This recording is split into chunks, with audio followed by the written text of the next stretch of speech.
Sinusunod? Hi, happy morning. Good morning. Ilan taon ka na? Ako? 44. 44. Very young. May asawa na? Yes, may asawa. Saan si asawa? Sa bahay. Sa bahay. Anong ginagawa sa bahay? Luto. Nagluluto? Bakit parang baliktad na ngayon? Si Mr. na ang nagluluto, si Mrs. na ang... Sa labas. Ay, baka mamaya member kayo ng Ayaw ko ng mga member ng Marites. Hindi Hindi naman. Oo. Ay, buti naman, hindi naman. At maraming salamat kasi nabigyan namin ng rice. At pasensya na po kayo. At sana po, marami kasi ako dito taga-subaybay. Sana po subaybayan nyo naman po ako. At nandyan po yung aking name, pakitingnan nyo na lang ho. At para makikita nyo po. At hingi ko po ng pahintulot na talagang i-upload ko po kayo. Consents po ninyo lahat At papanoorin na lang po ninyo. Maraming salamat at hindi ko natatagalan ng interview sa'yo kasi baka mamaya may maitatanong ako. Thank you so much at bibigyan kita ng 5 kilo rice. Thank you. Okay, next. Sino ang next? Okay. Hello, good morning. Hi, good morning, guys. Ito po yung aking admin. Hello, good morning.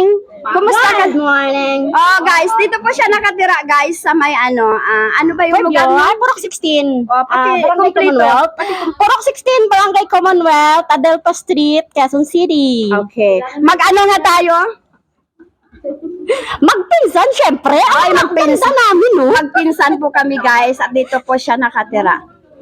Ganda namin. Kumbay naman yung admin, Guys, siya po yung aking isang admin guide. At saka, talagang sinadya ko po sila dito, guys, na puntahan kahit na medyo malayo po sila, guys. Pero, masaya po ako makikita po sila, guys, dito. At alam nyo, guys, nanibago po ako sa lugar nila kasi nung nakapunta ako dito last siguro mga 1990 pa yun siguro o 1995 o 1996 o 1994 guys. Kaya nung bumalik ako dito guys ay malaki na pong pinagbabago. Medyo na po guys, magaganda na po ang mga bahay dito. Anong masasabi mo? Masaya kami kasi nandito ka. Tapos makakatikim kami ng biyaya kahit papaano naman. Ano masaya? Tuwang-tuwa, sasaya. Sige, hindi na kita interview. Oh, yes. Thank you. Rice! 5 rice for you. Thank you so much. Next. Ako na. Okay. Si Pengit. Hi, happy morning. Ito po guys ay kapitbahay po namin sa Negros. Kung sa bagay guys, lahat naman ng mga kamag-anak ko kapitbahay po namin sa Negros. Pero ito siya guys ay kapitbahay din po namin sa Negros guys. At ito siya guys ay matagal na rin po kami hindi nagkikita. Siguro mga 2 years ago na o 3 years ago o 4 years ago o 5 years ago. Sa natatandaan ko guys, noong December po yon, ito po yung nanalo ng akin pa prize na. Ano nga po yun? Rice cooker. Rice cooker pala guys. Siya po yung kasi nagpa-raffle ako. Tandang-tanda ko pa yun. Kahit na matagal na. Oo, kahit matagal na. Magkwento ka nga ng iyong life story. Kahit short lang. Ako? Life story ko? Short lang. Masayang buhay ko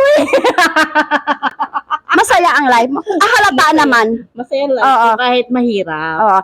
Ay, wag natin sabihin daw mahirap tayo. Ang sabihin natin, kahit mahirap tayo, basta tayo ay masaya. Wag isipin ang Problema. wag dibdibin ang Problema. yan. Be happy. Lagi tayong masaya kahit na sabihin natin minsan na napapagod na tayo, sabihin natin minsan na wala tayong pera or what. Kaya sinasabi nga ng Panginoon, wag daw isipin yung Problema. bukas. Ang isipin daw ay ngayon muna kasi hindi natin alam ang bukas. Hindi ba? Yeah. At Sino mas maganda sa amin dalawa? wag na, secret na lang natin. Sige, secret naman ako. Secret na Ako lang secret natin. din ako Secret. Oo, sa atin na lang yung dalawa. Mamaya na tayo mag-usap pag off-cam. Sige na, bibigyan na lang kita ng 5 kilo rice. Thank you very much. Thank you. Okay, next. Sino nang next?